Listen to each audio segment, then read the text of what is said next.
હા ખેતરમાં કામ હો કરતા જઈએ ને આ ગળો કામ કરતા જઈએ હા આ ઓગી પંખો લગાડે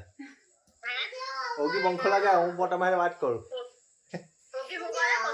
પંખો હા પંખો મીના ભાઈ જઈએ ને આપણે મીના ભાઈ ત્યાં જવાના એમ કે હા હા ના હા જઈએ ને એક બે દામ પાસે તમારે આટો મારી દઈએ હા હા જી હોય ને જો મીના ભાઈ વાત કર લે હા બેન હારું છે ને તમને લેજો ફોન હા તે મેં હું પછી ચાલુ ગાયો હોય ને એટલે મૂકી દીધો ફોન પણ જે આપણે મીના ભાઈ ના વાત છે દીકા કાલે જવાના કાલે તે હું કીધું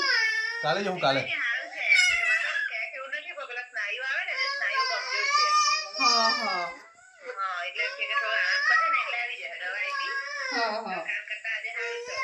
ભાઈ ભાઈ અહીંયા નહીં કહો કાલે જવું આપણે મીના ભાઈ ના આ ફોન એટલે એલો રોવા લાગ્યો તું બહાર કા ચાલી